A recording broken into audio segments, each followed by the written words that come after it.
सर्वांना माझा नमस्कार.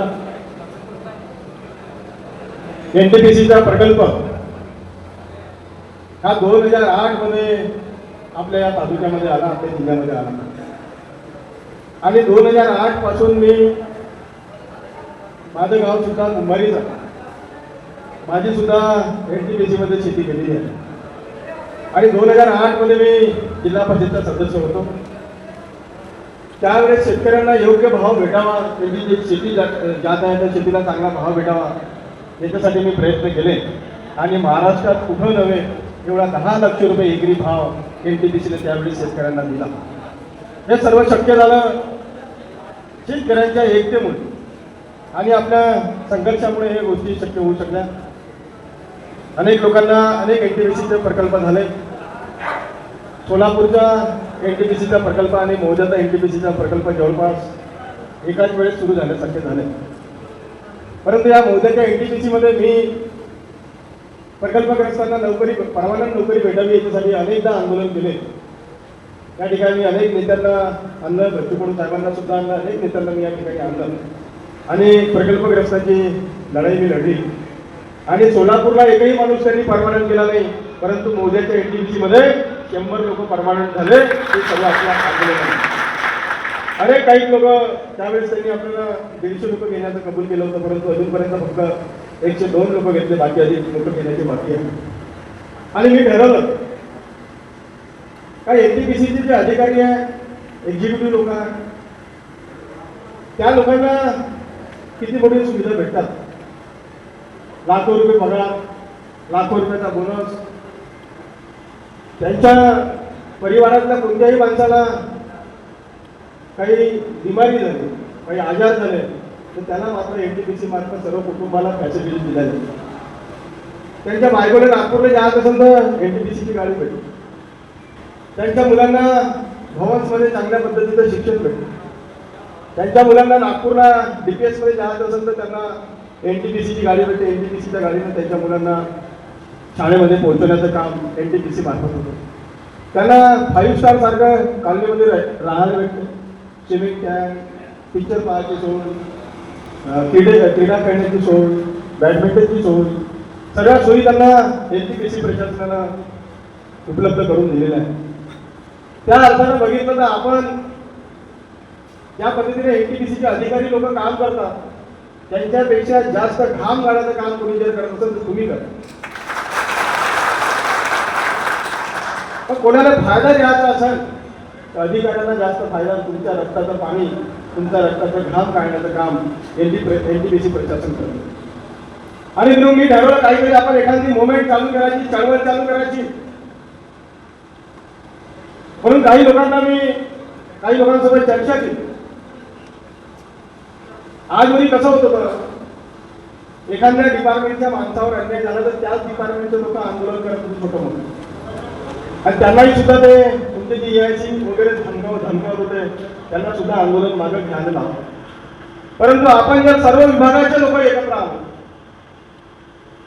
आणि एखाद्या कोणत्याही डिपार्टमेंटच्या कर्मचाऱ्यावर अन्याय झाला, कोणावर याच्या बापाची कंपनी आहे साडीची म्हणजे तर कलसे कंपनी आहे, कायदे कानून काही राहिलं नाही, अशा जर पद्धतीने हे लोक वागत असतील, आपण सर्व विभागाचे लोक एकत्र आलो, त्यांना म्हटलं का नाही या माणसाने तुम्ही चुकीच्या पद्धतीने काढता, त्या कामगाराचा काही गुन्हा नाही तरी तुम्हाला कामावर घ्यावं लागत आणि सर्व विभागाचे लोक एकत्र आले तर त्याच्या बापाने त्याला घ्यावं लागत. परंतु असा आहे तर बटव घेतो कटव घे. म्हणून तुम्ही सर्व कर्मचारी एकत्र नाही राहिल्या तर धीरे धीरे तुमचं पतन होणार. तुम्ही जेव्हा एनटीपीसी मध्ये लागले तेव्हा कोणी 21 वर्षाचा होता, कोणी 22 वर्षाचा, कोणी 23 वर्षाचा होता. दररोज तुम्ही त्या एनटीपीसी मध्ये त्या राखेच्या सहवासात काम करता, हीट मध्ये काम करता, तुमच्या शरीरावर परिणाम होता, अनेक आजार लोकांना होता का नाही होत. परंतु या सरकारनं किंवा एनटीपीसी प्रशासनानं जर 21,000च्या वर तुमचा पगार झाला तर तुम्हाला EICची सुविधा भेटणार नाही, बरोबर आहे ना. परंतु एनटीपीसीच्या एखाद्या GMचा पगार 1.5 लाख रुपये असेल, त्याची बायको बिमार झाली तर एनटीपीसी खर्च करत, पण माझ्या 21,000 रुपये महिना भेटणाऱ्या कर्मचाऱ्याच्या बायकोची बिमारी झाला, मुलगा बिमार झाला किंवा तो स्वतः बिमार झाला तर 1 लाख 2 लाखाच्या वरचा एनटीपीसी खर्च म्हणजे WC पॉलिसीमध्ये खर्च करता येणार नाही यावर. याने कुठेतरी आळा घातला पाहिजे, याच्याबद्दल कुठेतरी आपण आवाज उचलला पाहिजे. आणि म्हणून आम्ही ठरवलं. दुसरी गोष्ट अशी आहे, हा वजेकर 15 वर्षाच्या अगोदर एनटीपीसीत लागला, याला बोर्ड रेट भेटते. आणि आज मी एनटीपीसीत लागलो तरी मला तोच पगार भेटतो. बरोबर आहे ना? का जास्त तर नाही भेटत वजेकरला? का तू 15 वर्षापासून आहे तर जास्त पगार आहे? हे बंद झालं पाहिजे. एनटीपीसी मध्ये जे कर्मचारी आहे, अधिकारी आहे, त्यांना तुम्ही प्रमोशन देता, जास्त वर्ष झाले म्हणजे त्यांचा पगार वाढवता. परंतु आमचा जो कर्मचारी आहे, कामगार आहे, याचा पगार वाढत नाही. फक्त 10 रुपये 5 रुपये जे काही गव्हर्नमेंटचा जो मिनिमम वेजेसमध्ये पगार वाढतो त्याच्यापेक्षा दुसरं काही तुम्हाला भेटत नाही. या एनटीपीसी मध्ये मी आता काल परवा आम्ही लोक बसलो, काही डिपार्टमेंटला सिंगल ओटी देतात, काही डिपार्टमेंटला डबल ओटी देतात. एनटीपीसी एकच आहे ना, मग एकच कायदा पाहिजे का नाही पाहिजे? सगळ्यांना डबल ओटी भेटायला पाहिजे का नाही? याच्यासाठी आपण बोललो पाहिजे. तुम्ही एनटीपीसी मध्ये काम करता, आता एखादा भंडाऱ्याचा माणूस एनटीपीसी मध्ये येता येता ऍक्सिडेंट झाला, गेटच्या बाहेर झाला ऍक्सिडेंट, तर त्याच्या परिवाराला काही भेटते का पैसे? 1 तासाच्या अगोदर आला, 1.5 तासाच्या अगोदर आला, काही भेटते का पैसे? तुम्ही मेले तर साधे कुत्र्या माझ्यासारखे मरा, साधं पटून पिढ्या माकुड्यासारखे मरा, एनटीपीसीला काही घेणं नाही. तर एनटीपीसीचा ऑफिसर एखादा मरण पावला, घरी झोपलाही असेल बायको सांगा तरी मेला तरी त्याला पैसे भेटत आहे ना. याच्याबद्दल आपण आवाज उचलला पाहिजे का नाही उचलला पाहिजे? आणि आपल्या कंपनीमध्ये 3500 लोक कॉन्ट्रॅक्ट मध्ये काम करतात, कॉन्ट्रॅक्टरकडे काम करतात. जवळपास तुमच्या मॉर्निंग शिफ्ट, दुपारची शिफ्ट आणि नाईट शिफ्ट अशा 3 शिफ्ट आणि जनरल शिफ्ट 4 शिफ्ट. जर 4000 लोक जर तुम्ही काम करत असाल, एका शिफ्ट मध्ये फक्त 1000 लोक काम करतात, 3000 लोक घरी राहतात. आणि आपण काही एनटीपीसी बंद करायची नाही, आपल्याला काही एनटीपीसीचं पूर्ण उत्पन्न बंद करायचं असंही नाही, कोणत्या अधिकाऱ्याला झोडपायचं असंही नाही आहे. परंतु जर आपण हे 3000 रुपये प्लांट चालू ठेवून 3000 लोक जरी गेटच्या बाहेर उभे झाले, एनटीपीसीची पॅट दिली बोली झाली तर राहील का? जोपर्यंत आपण संघर्ष एकट्याने करणार नाही. आणि अनेक लोक, मी अनेक वेगळ्या पक्षात आहोत, तुम्ही वेगळ्या पक्षात आहे, कोणी कोणत्या पक्षात आहे, हे पक्षाचे विचार जोपर्यंत आपला पगार वाढत नाही तोपर्यंत सलग कुठे टाकून ठेवा. बरोबर आहे ना? आता भगवा हिरवा पिवळा निळा याच्यातच आपण वाढला गेलो. ह्या विचार, पक्षाचा विचार आपल्या घरी कुठीला टाकून ठेवायचा. आणि पगार वाढला का म्हणून काढा, मी काही म्हणत नाही की काढू नका म्हणून, परत काढा.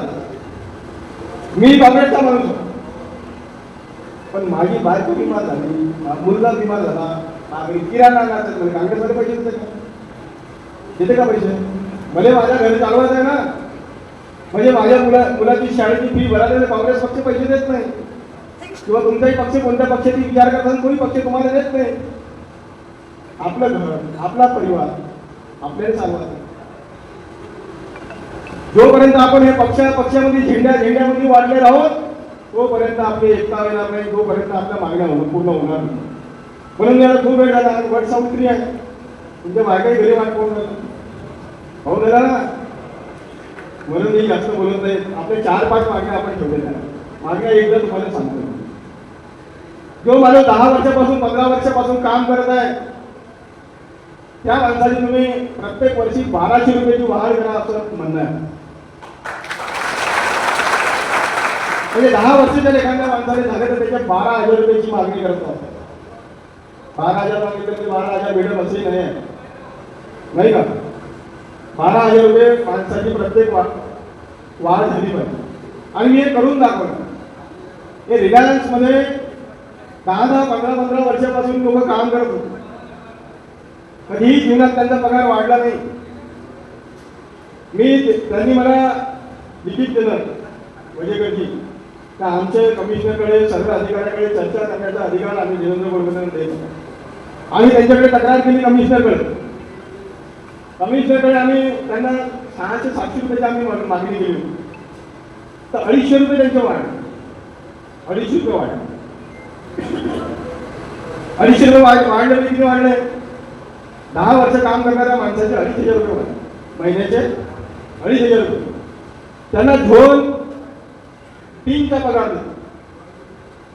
त्यांच्या एका ठेकेदाराबरोबर त्यांना झोन 1चा पगार दिला, दुसरा ठेकेदाराला त्यांना झोन 3चा केला. तर आमचे तरारे साहेब त्यांना भेटून निवेदन दिलं, पण 6 पहिले तर काही हातपायने हरवले. कमिशनरकडे गेलो, कमिशनरने मिटिंग लावली, 2-4 तारखा झाल्या. त्याच्यामध्ये झोन 3 वरून झोन 1चा पगार दिला. त्याच्यामध्ये त्यांचे 1,200 रुपयाचा फरक पडला. 1,200 रुपये आणि 2,500 किती झाले? 3,700 रुपये झाले. म्हणजे 3,700 रुपयाची वाढ.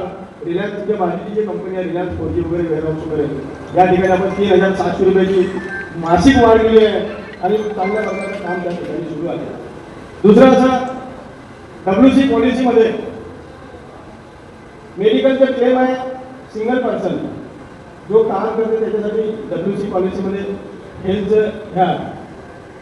परंतु त्यांच्या मुलाची बिमार झाला, त्यांची पत्नी बिमार झाली, त्याची आई बिमार झाली, याच्यासाठी काही त्याच्यामध्ये प्रोव्हिजन नाही आहे. म्हणून माझं एवढं म्हणणं आहे NTPCला, हा नवरत्न प्रोजेक्ट आहे तुमचा भाग. NTPC नवरत्न कंपन्यामध्ये कंपनी समजल्या जातो आपण. म्हणून तुम्ही विशेष पॉलिसी लावून, एक धोरण अवलंबून, जे माझे कॉन्ट्रॅक्टी लेबर आहेत, कंत्राटी कामगार आहेत, त्यांना तुम्ही हेल्थ सह त्यांच्या परिवारासह 10 लाख रुपयाचा हेल्थ पॉलिसीचा इन्शुरन्स दिला पाहिजे. हे माझं